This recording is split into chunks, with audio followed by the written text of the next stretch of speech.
25 years.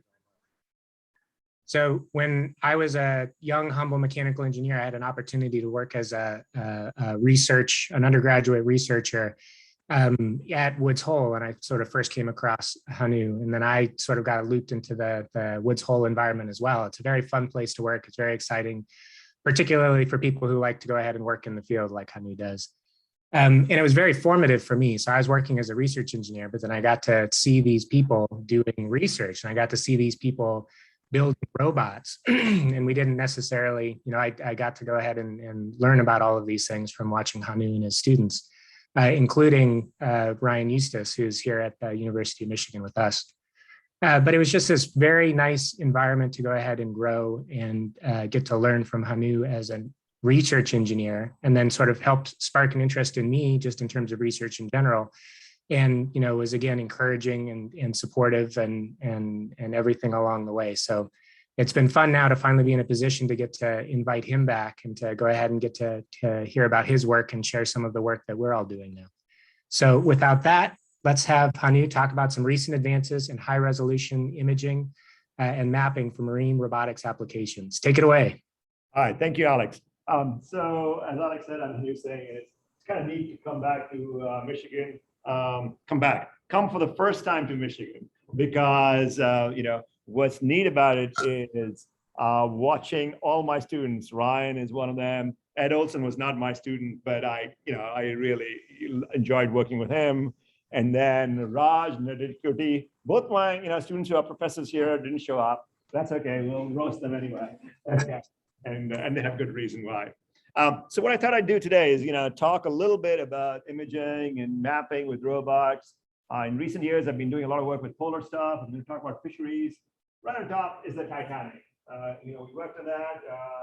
Ryan actually did his PhD thesis with some of this data. And the only thing I'm going to say about the Titanic is that it sank. We need to get over it, and I'm not going to talk about it. Okay, if you want to talk about it later, we can talk about it later. Okay, we moved on since then. Okay. So, I'm going to start by talking about these robots. We built the first one in about 2003, and it's kind of cool. Ryan's not here, so I can poke fun at him. On the bottom right is my 3 students and some other people who actually built this robot. It's Ryan, Oscar, and Oscar Pizarro, and Chris Roman. And that's what Ryan looks like when he's wearing a turban at my brother's wedding. And then, and that's what he looks like when he goes out to sea, sleeping as always, right? And the real truth is, the reason he's sleeping is he probably worked 20 hours in a row, because he's one of those great people. And so we built this robot, and the first time we built it, we built it for our own research, and the thought was, it's such a niche robot, who else would want one? And then we built one for the Australians at the Australian Centre for Field Robotics. And then we built a third, then we built a fourth, and then our program manager said, build a company, and and now we've built 12. They are very niche robots. There are those 12, 8 of them are still running, which is kind of scary, considering that it's been 15 or 16 years. A lot of those parts have gotten obsolete, but we're still plugging along, and they're doing some really cool stuff. And so, I want to talk a little bit about the stuff that's being done in my lab with some of these robots. And to set the stage a little bit, I want to talk first about imaging. The biggest problem we have with imaging underwater is that the electromagnetic spectrum of light is attenuated very fast. And so what that means is that reds don't look red, reds vanish very quickly in the imagery. One of the cool experiments we do with high school kids when they show up is we take M&Ms and we dump them into a pool of seawater and watch them disappear. And all the reds, you can see them, but the reds vanish really fast, and then the yellows, and then you can kind of see the blues and the greens, and then they all look the same color as they hit the bottom of the pool. Okay, and that's what's going on there. And so we need to figure out what that means. And then the other part of the problem is something called backscatter. Working underwater is a little bit like driving in fog. You have all these suspended impurities. You put your high beams on, and everything's going to get slammed right back at you. So what you want to do instead is work with, low beams, just like you would driving your car. Okay? And there's all sorts of interesting issues there. The one thing we did a long time ago, and all the other imagery that I'll show you has been corrected in this way. We get images that look green like this, and we put them through a series of steps so that what we try and get out of there is we have these high dynamic range cameras is what would the seafloor look like if you could drain all the world's ocean and illuminate it with a sunlight and have a camera that had a uniform spectral response across the visible spectrum. Okay, lots of words, and we try and best to do what that stands for. Okay, all right. Sorry. Aha, somebody wants me to put on a virtual mic. Okay, I'll put on a virtual mic. Give me 1 second. I don't know how this works. Does it work? On off. Where's the on off switch? All right, I can't find the on off switch, but I'll try and stay close to this. Okay, on the top, you think? I don't see it. Is this an on off switch? Yes. Thank you.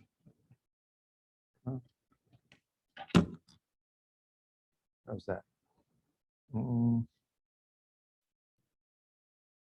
Okay, is that better? Okay. All right. So here's one of the things that happened is we built this robot and we found this one person. Her name is Liz Clark, and she was very interested in this one problem. And when we look at fisheries stock, people are very interested in doing something called fisheries independent stock assessment. And what they mean by that is typically, we set quotas for how many fish fishermen can catch. And in order to set those quotas, we actually go out and do fishing ourselves.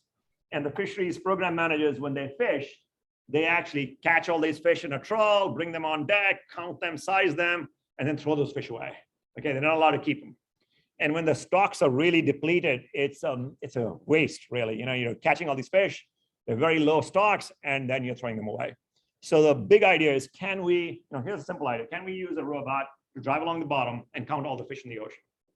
Okay. And if you've seen Dr. Seuss, it's 1 fish, 2 fish, red fish, 2 fish. Okay. Can we count them? Can we get them down to the species level? And what are some of the problems? Here's one problem. Okay. A lot of creatures, this is color corrected, but a lot of fish are camouflaged, right? So Gideon, you see the scape in this image? Where's the second scape? There's 2. No, it's right on top. You can look at marker. I should be sure this for everybody else too. It's is this a marker? Anyway, it's right on top. You can see it kind of buried in the sand, and it's right here. Okay, so even when it's staring you in the face, it's kind of hard. And so that's kind of an interesting problem. And let's look at that problem. And okay, here's the video. It's called Wow. That's an octopus. Okay, and it's camouflage. And one reason I'm showing you this is it's kind of related to the fisheries problem. And we'll play this back in the work so that you can see it a little better as well. But what's interesting about it is, there's lots of things that are interesting about it. One is that octopi are colorblind. They have this compound eye.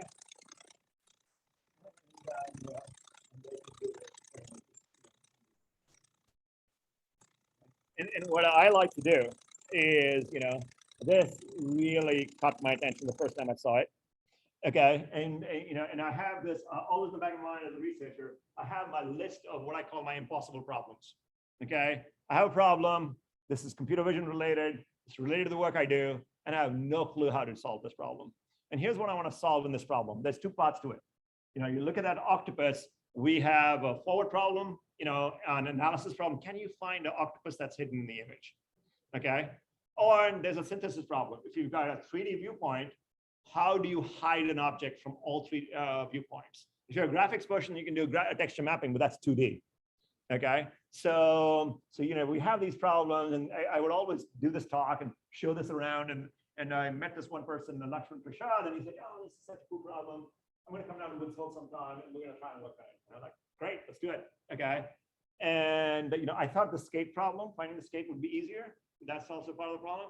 Turns out the octopus problem is we actually managed to solve it. Okay, but before we get there, okay, I get to pick on you, Katie. You've seen this talk before. Have you seen this talk before? Oh, so I don't pick any. I'll pick on Aman Gupta. All right, Aman, you just walked in. You have no idea what I'm talking about. Okay. You see this? I'll show you the first one. There's an octopus right here. You see it? Yeah, under that, you see it? Okay, there's an eyes here, and I'll tell you what the truth, what this game is. You have to find the octopus in all 4 pictures. Start looking. Okay, so none of them. You see the second image? Yeah, I think I see it in the front. Where? Right. Yeah, you can actually see its eye. And what's kind of cool about this picture is it's not, looking at the background.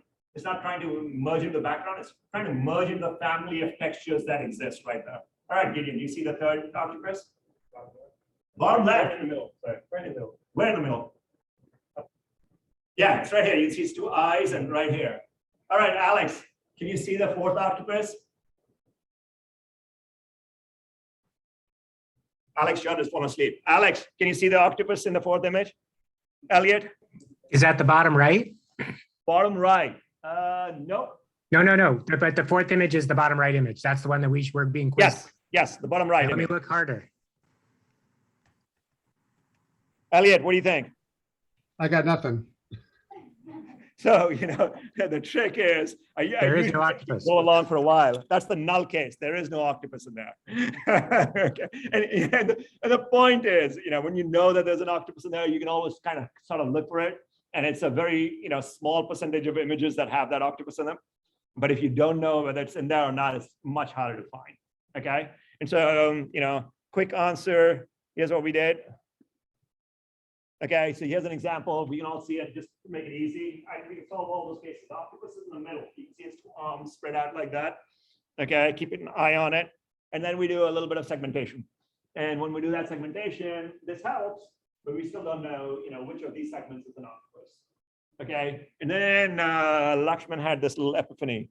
Okay, and we went from here to here, and lo and behold, the octopus pops right out in the center. Okay, now, just to make your lives easier to try and guess what I did or what we did, we also left all the false positives along, and then most of them are along the side. So any ideas about, what we did there? I've already picked on you, Elliot, but can I pick on you again? Definitely. Okay, fine. So, here's what was the kind of cool epiphany, which was that, if you look at all these objects that we've segmented, even though animal may be cold-blooded, it's still trying to conserve heat. And so if you do a perimeter, the perimeter on that object is much smoother than it is for any of the other objects. And that's why you're getting these false positives, because they have that straight line. These are easy to filter out, right? But, so, it's a cool little problem. The reason I like it is, I have all this list of impossible problems that I often keep in the back of my mind, and I share with people, and hopefully get to collaborate with people. I have another one which I'm working on right now, and that maybe we'll get to that later in the talk. Okay, I want to talk a little bit about machine learning. A couple of years ago, I swore that I would never use the word machine learning. I was so tired of it, but now I have joined the bandwagon. The biggest. How dare you laugh at me, Katie Skinner? Okay. The biggest problem is, we had this great example of something that happened with us. We had the scientist, she got this project funded. She had been looking at satellite imagery and trying to find, she's very interested in penguin populations. And she found this one island in the Danger Islands.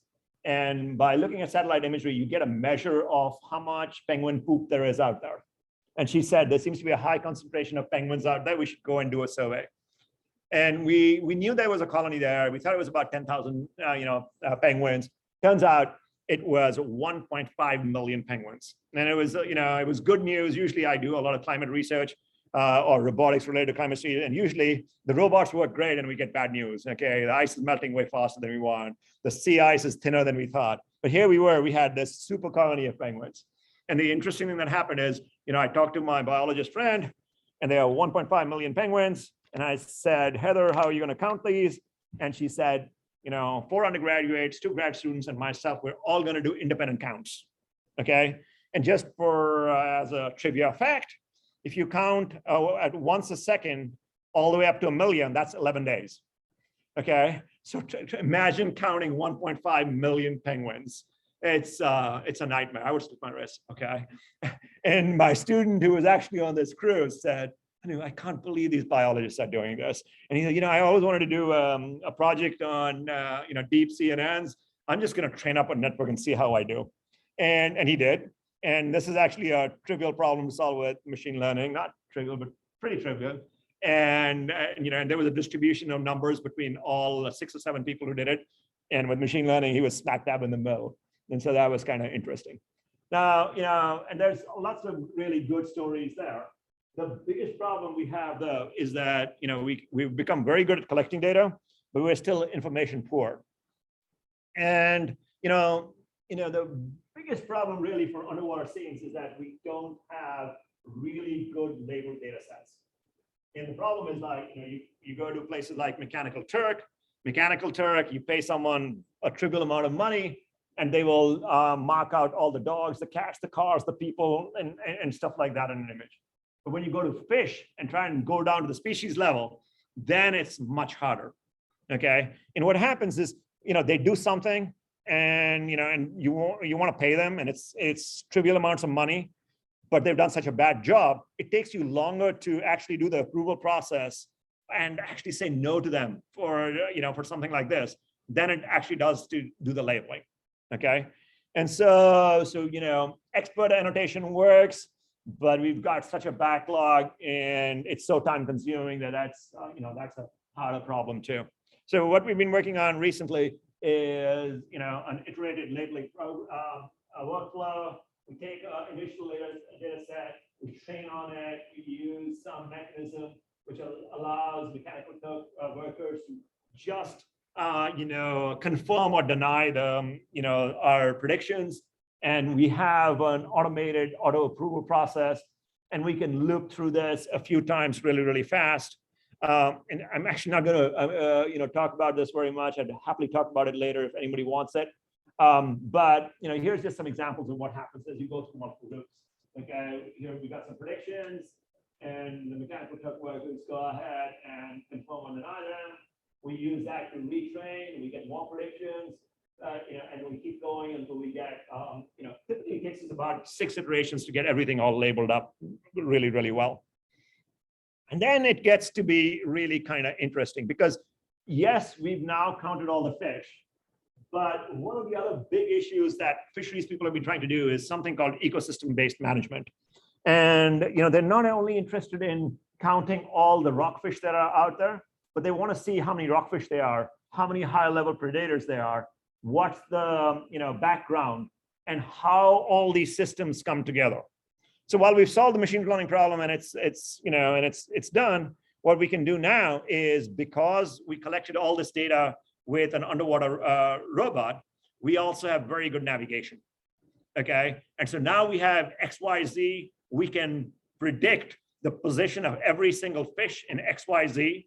We have sizing for all of it, and now we can make these 3-dimensional plots and start looking at spatial coverage. This is just preliminary work, but what's kind of cool to see is you can see that dense coverage towards one side and much more spread out on the other.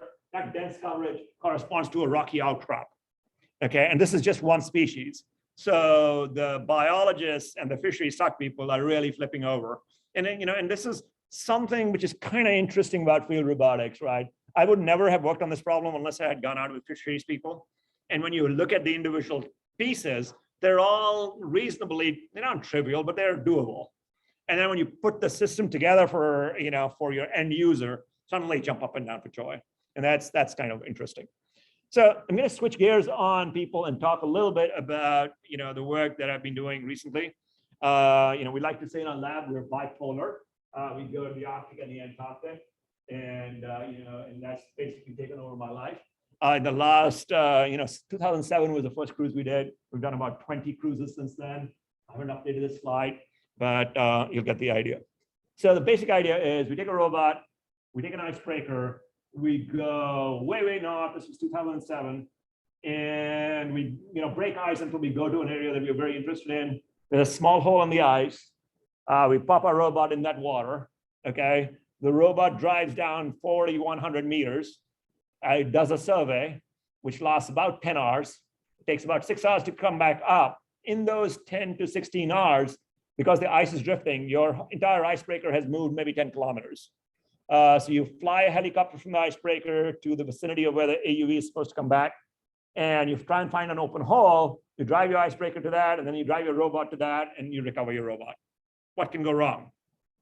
Okay, and this gets me to the first law of field robotics. Okay, anybody know what the first law of field robotics is? Gideon, you have been to sea so many times. What's the first law of field robotics? I'm just picking on you.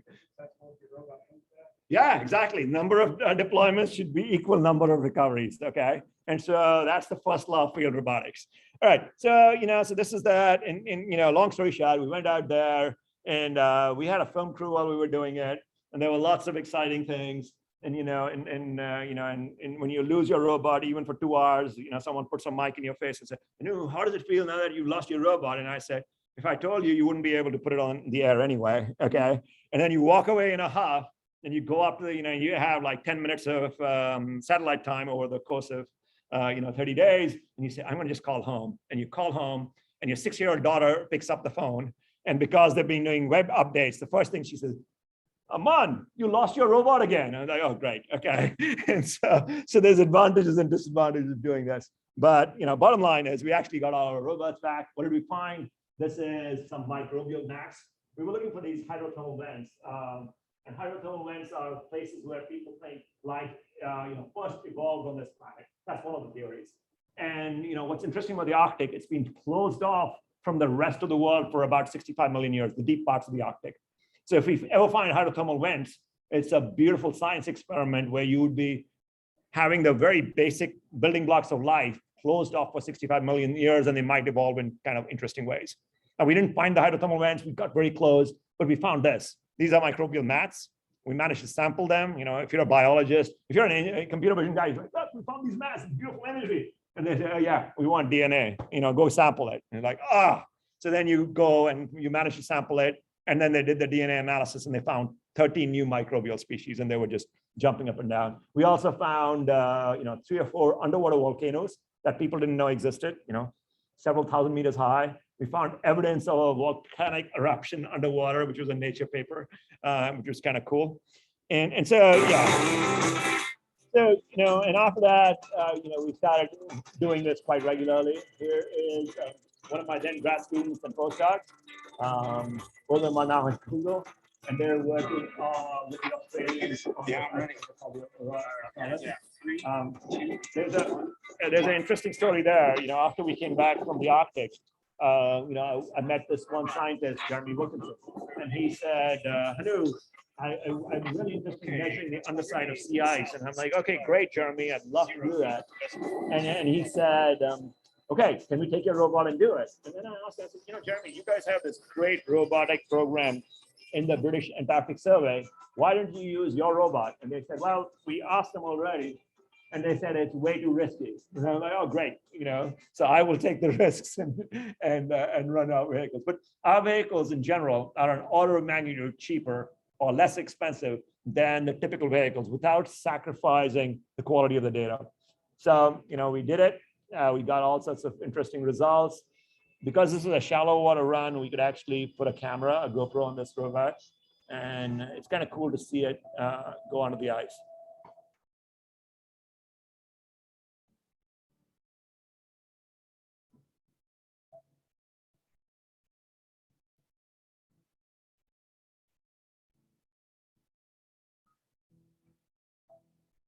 So that's the icebreaker, and we're going underneath to map the underside. And there's one shot I want you all to see.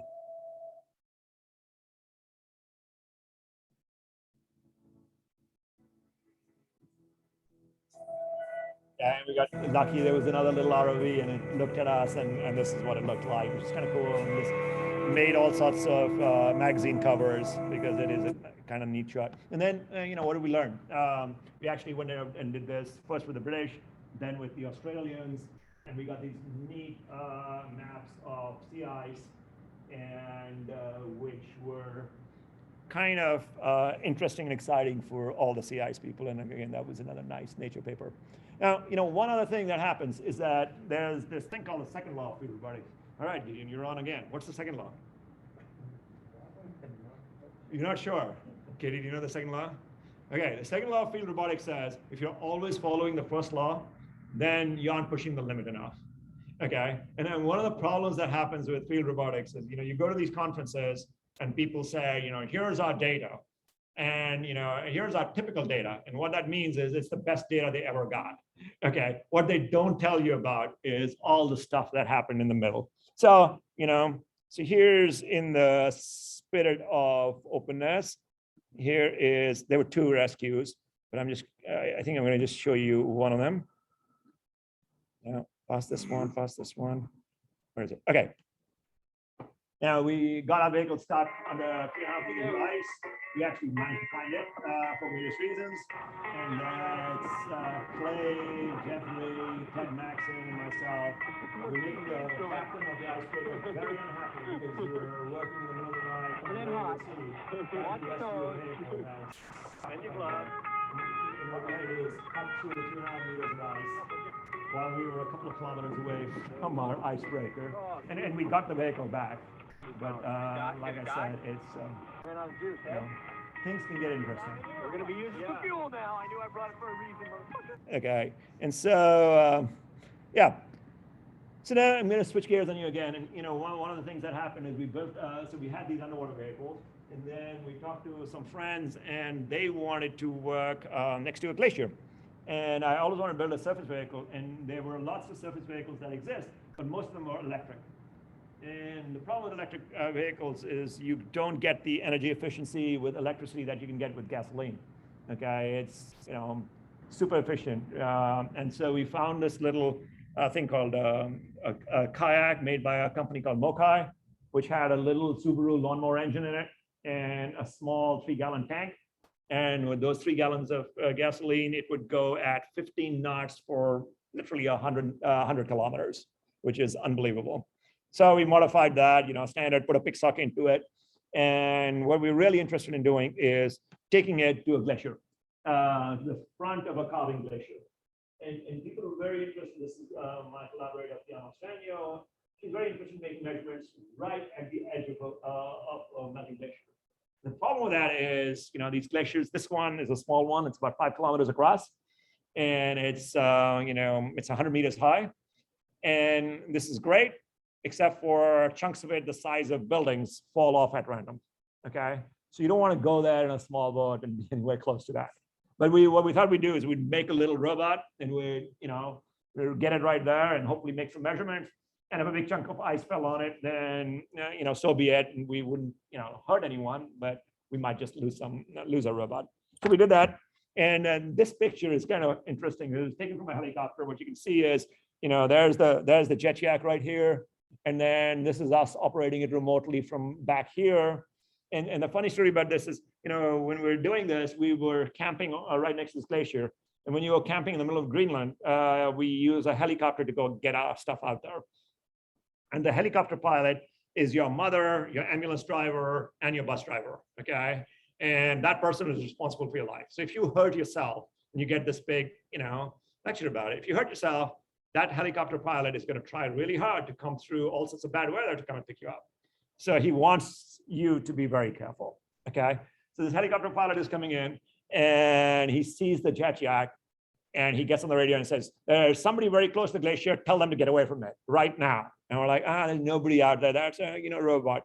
And I'm trying to explain this on on the radio channel in a helicopter, which is extremely noisy, is very hard. And he was getting really mad at us. He's like, "Oh no, I can see them. Tell them to go." And I'm like, no, it's okay. And we basically pulled the Jetyak just to make him happy. He lands and he's fuming. He comes out and he's like, "What are you guys doing?" And we're like, "Hey, look, it's a robot." And he's like, his jaw drops, and he's like, "Wow, oh, that's kind of cool."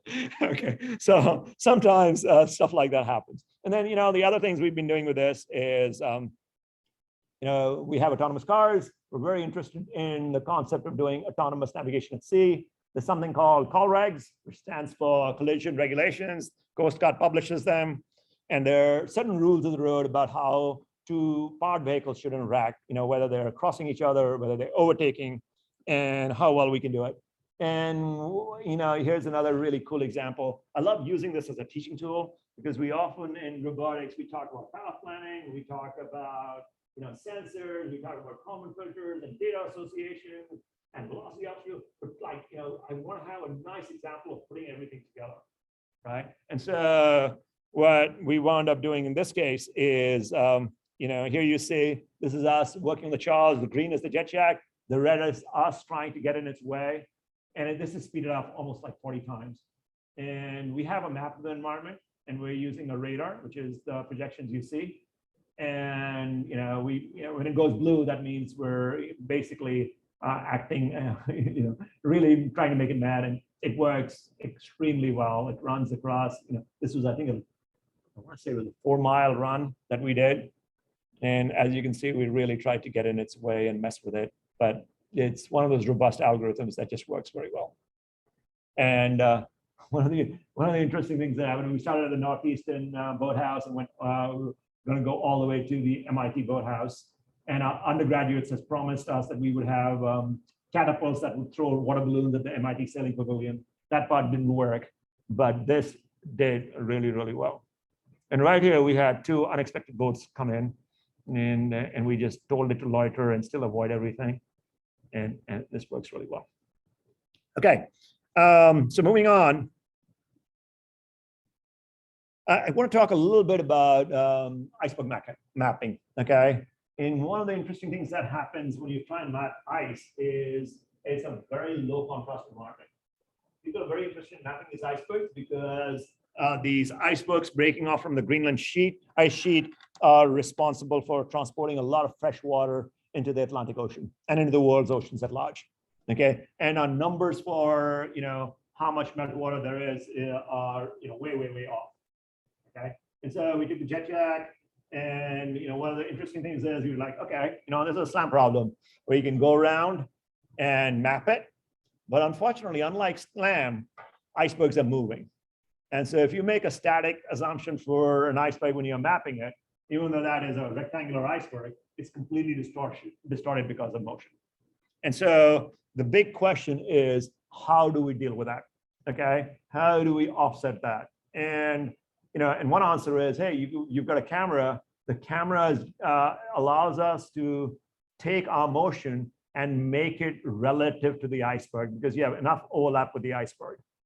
Okay, and so you can use structure from motion to make a really nice 3D map of the iceberg, and you can also do it in the iceberg frame so that you have no motion artifacts.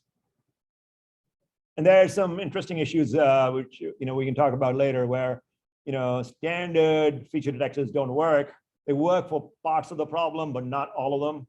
And what we had to do to build new sets of feature detectors and how those work so that we can get stuff. Now, in this case, what was interesting is we had ground truth. The glaciologists had put these GPS beacons on certain icebergs, so we could measure our own measurements and compare them with ground truth, and the numbers really came out quite well. Okay, and and what we've started doing now is, and of course, there's some issues with contrast. This is a problem I'm very, very interested in, both for underwater and on ice, is how do we do image registration in very low contrast environments. But what we've been able to do now is not only can we, once we got really good at mapping these shapes out, we started looking at, look, can we now do change detection? Okay, we map a glacier, an iceberg, and then we come back 2 weeks later and map it again. And because our mapping is good enough, can we detect change in terms of a volume melt rate? And so here are 3 icebergs that we mapped, and you can see them. But what's more interesting is, here's another view of them. But here's what's really interesting is if you take a difference and put that on the log scale, you can see where all the changes are occurring. And you show this to the glaciologists and the physical oceanographers, and they love it. And the reason they love it is they can see the channels where all the water is melting. A great example is on the bottom iceberg, you can see that little inlet has really expanded because of wave motion, and the numbers all seem to work out. Okay, so this is stuff we're very excited about, and we hope to keep doing. A couple of other things, I already talked about the super colony of penguins we found, just some imagery from it, okay? And like I said, most of the time we're bringing bad news when we come back from our expeditions. The robot worked well, we got all this beautiful data, and it's showing us that the world is dying, okay? And here's another example. This was recently with chin-strap colonies. That one we found 1.5 penguins, way more than we expected. Here, we found that this chin-strap colony is actually declining pretty badly. And in fact, there's a cruise going out in a month to go back to some of these areas to see what's going on. Okay, and then in the future, what's happening is that what's really interesting for me is, okay, we've pushed this limit in terms of going to the Arctic and Antarctic. What can we do next? And one big gap we have is that we're always working in what's called the austral summer. So we're working in the summer in the Arctic, because that's when the weather is conducive to icebreakers. We're working in, our winter, their summer in the Antarctic. But now people want to make measurements in winter, austral winters. What's happening there? Okay, and that just becomes really interesting because every time we go on an expedition with an icebreaker, we often get the icebreaker stuck in the ice. Okay, you go out on a 40-day expedition, and then you're 2 days late because you're stuck in the ice, and then you have to explain to your significant other why you were coming home even later than was originally planned. Okay, but the idea of going out in the winter is if you get stuck there in the winter, it's going to be a really long winter. Usually you get stuck and the ice opens up and you get out. If you get stuck in the autumn and the ice closes on you, it's going to be a long winter. In fact, there's one expedition which was just completed called Mosaic, where they took a German icebreaker and froze it in the ice in the Arctic and watched it move over the course of the winter. And then people were supposed to do 3-month legs on it, which is a long time. And then because of COVID, one of those 3-month legs became a 6-month leg, which is interesting. Okay. I'm going to switch gears on you one last time and come back to some classical robotics. Okay. And we all know there's this whole concept of SLAM, which is simultaneous localization and mapping. A problem with SLAM is that it doesn't handle dynamic objects very well. So, SLAM works great. We can map all these buildings. We can go back wherever we want. And then you take that same robot and have 4 or 5 people run around it, and it gets completely lost. Okay. And one idea is to look at this concept called light fields. Okay. And what are light fields? There's a bunch of math for the computer vision folks, but here's the basic idea. We've got a bunch of cameras. In our case, we've got 5. Here we've shown 6. And if we know exactly how they're calibrated and how they're positioned, then we can say something about all the light rays that are emanating from a point and going to different points on different cameras. And how does that help us? If there's a person in the way, and that person is occluding our view of this plane, this XYZ 3D point, because he or she is standing in the way, then there may be certain rays which are going behind this person and certain rays which are being blocked, and we can do an ordering and essentially look behind this person. Okay, and so this is what we're doing here. So we have 5 frames. This is static. You can see a person, and you can see their 5 views. We can segment. We want to get rid of the people because we think people move, and we don't trust landmarks that move. So we get rid of the people by doing some machine learning on people, and then we do a depth estimation without them, and then we look for the rays that are going beyond these people from these 5 different cameras. And now we can do a reconstruction as if those people were not there. And then that allows us to really do pose estimates and mapping, and which is completely independent of people. Okay. And so here's a little video to that effect. This is work by Pushami Kaveti. Here she is. She walks out in front of the camera, and what you can see is in real time how she can you can look through somebody. And basically, it's just a bunch of 5 cameras and a laptop with a GPU and a bunch of math. And now what we can do is we're looking at 3 different algorithms. Orb SLAM, which is a classical SLAM technique. It breaks down because it puts all these features on people that move.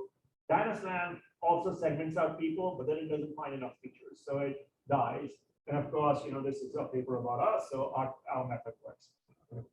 But actually, it does do a really, really cool job. And as you'll see, just a small loop. We go from our lab out the door and come in from the other door and come back. And we can do a loop closure very cool.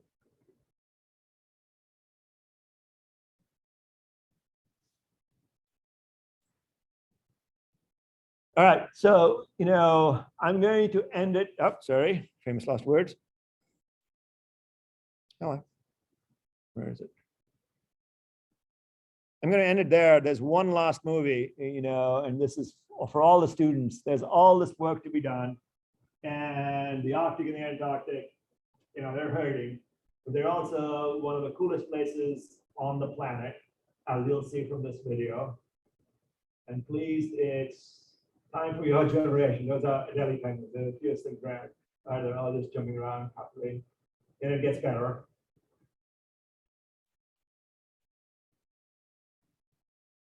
Because in the background, on the side, as Peter will pan the camera and show you.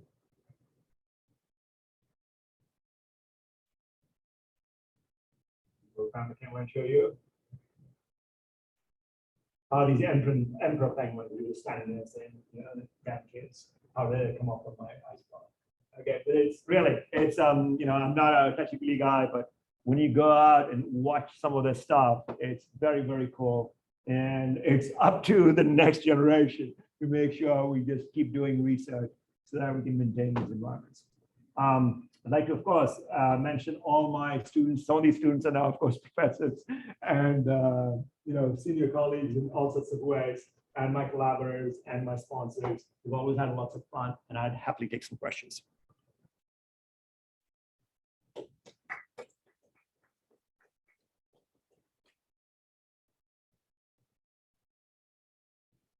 Any question? Right, you guys don't know me. If you don't ask me questions, I'll ask you questions. Okay. Thanks, Hanu. That was awesome. So you went through the light field stuff pretty quickly. That was really interesting. So I think I missed the key thing on the front end. Okay. That allowed you to, that was doing the subtraction. Could you go over that one more time? Sure. So here's what we're doing. Chad, is because we really, so there's two things that happen. When you do classical light fields came out of the graphics community, not the robotics community. Right. Okay. And what they do is they use very large arrays, 128 cameras. And we can't afford, from a computational standpoint, we want to do things in real time. We can't afford 128 cameras. So we said, let's see what we can do with 5. And I'm sure it's 6 here, but we've got 5 on our robot, okay? And what we've done is we really calibrated the living daylights of them. So we have intrinsics and extrinsics for everyone. And then what we can do now is, because we have them calibrated, we know where, you can basically rectify all the images across all the 5 cameras. So you know where each, pixel is coming from. Right. And because we know the camera geometry, you can project the rays, the light rays, and build up what we call this light field. Right. Okay. Now, what's interesting about this is we can also, by looking at intersection of rays and seeing that they are similar, that they correspond to the same feature point, we can figure out where they're coming from, where they are on the 3D axis, on the 3D plane. Okay. And that's what allows us to move past this person, right? We see, the cameras, 2 cameras in the middle, they're getting occluded by this person that's standing in the way. But we know based on features there that they're coming from somewhere here. Whereas in the other cameras, in this contrived example, we can trace the light rays and say, they're all coming from behind that person. So we're going to pick these light rays because we want to get rid of this person. So by having color consistency, you can get more information for the front end, for the SLAM front end. And so when you deploy this out into the into the underwater environment, there's just an assumption that you're going to have enough texture that you would be able to. This is not even just for underwater. This is for regular on land. Just for regular. Okay, I just extrapolated into the just regular SLAM. One of the problems we have with SLAM is it doesn't work with dynamic objects. Right. And so we said, okay, can we do this, right? And so, and the reason, and you know, there's some other little assumptions which are worth pointing out, right? If you look at the small platform that we have, which is right here, okay, that's a small robot for a building.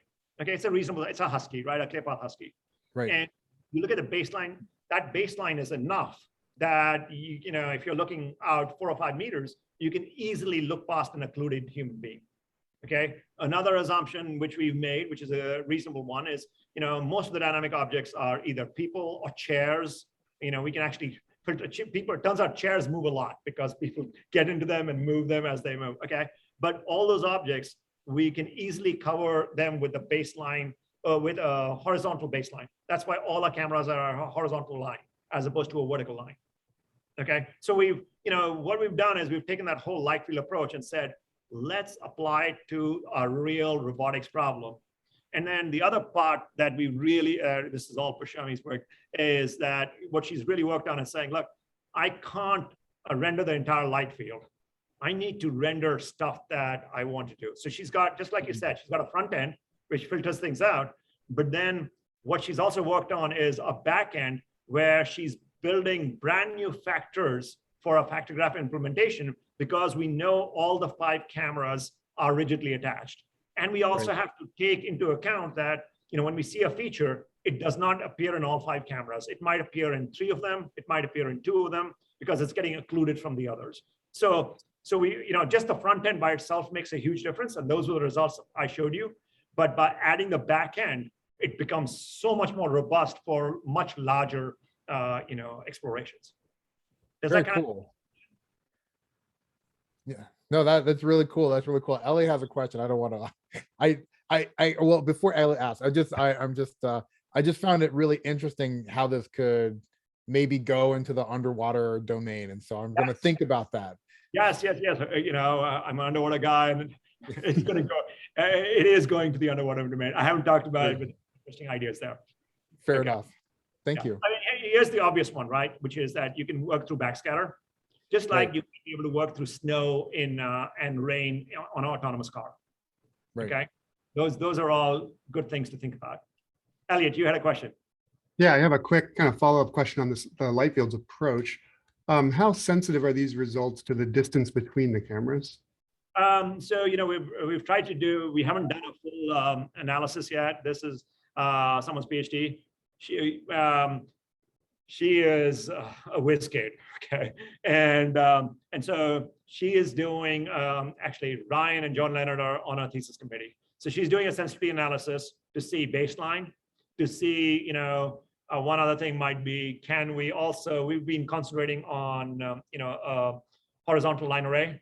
Let's just move 2 of the cameras up. Let's put them in a cross. What will that do? You know, we want to look at what is, how many light rays they are per area. What are the metrics? You know, one other thing is, you know we can deal with occluders, but if an occluder is sitting right next to the wall, we can't see through them. Okay. What are the trade-offs for all these different things? What are the trade-offs of using cameras where we have different resolution in different cameras? So we can have very high resolution cameras and a couple of low resolution cameras. What if we have 6, because we have to worry about computation. She's very good at doing GPU programming, but we're still limited. And you know, that's why she actually started working on the back end, so we can do this much faster. What's the trade-off between using 10 low resolution cameras versus 5 high resolution cameras, where the light rays may be almost identical, but how do you deal with them? So those are all kind of interesting questions that come up. Cool. Sorry, questions here. I was just, when you do the underside survey of the ice, Yep. Are you doing any kind of image feature? It's all sonar. And so, you know, so what we're using is using multi-beam, but because the whole ice is moving, so instead of using like bathymetric slam, we also have to look at how is that whole thing moving over time. And so that brings in an additional set of factors where we take, you know, we try and estimate what's the XY motion as well as the rotational motion independently. And a lot of times we actually put beacons on the ice flow, so we know what that is as well. And so we can factor that in. But, you know, Clay Coons did this for his PhD thesis, and he wanted to prove that he could do it without beacons externally. And then there's some interesting issues about what happens if you go from one ice flow to another because they're independent and they might be moving differently? And that's another interesting little question. Okay. Yeah, go ahead.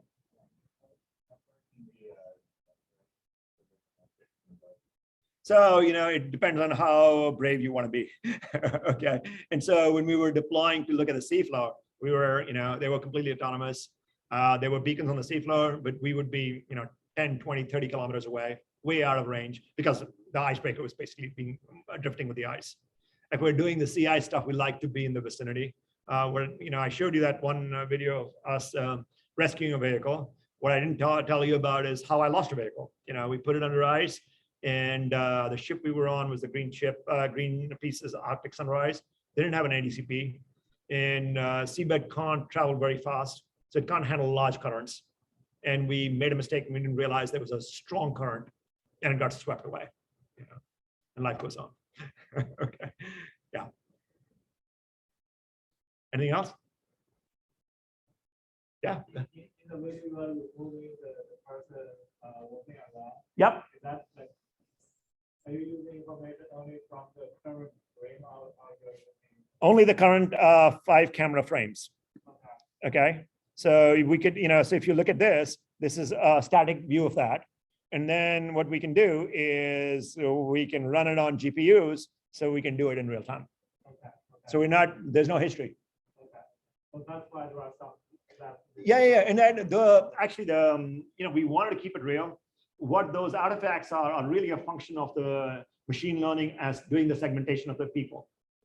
Okay. So if it doesn't do a good job, then we will not wind up, doing a good job there, but that's okay. It's still good enough for what we want to do. We keep making the distinction that we're not graphics people, we're robotics people. So yeah, you get that little edge artifact, but it's real, and I want to do it in real time. And now I'm getting all the features I need to do SLAM. So I'm okay, right? So that's the idea. Yep. Yeah.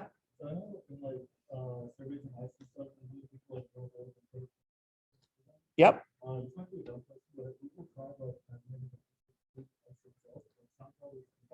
Yeah, so what will happen if you try and do that is there's an impedance mismatch between the ice and the water, so you won't get enough signal through the water, and that's the big problem. Okay, otherwise we'd love to get away with that. So that's why we put them in the water.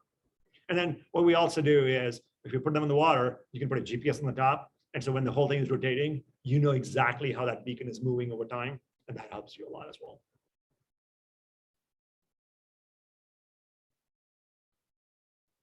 All right, if there are no more questions, thank you all for coming. This is great, and looking forward to interacting with all of you later. Okay, cheers. Thank you.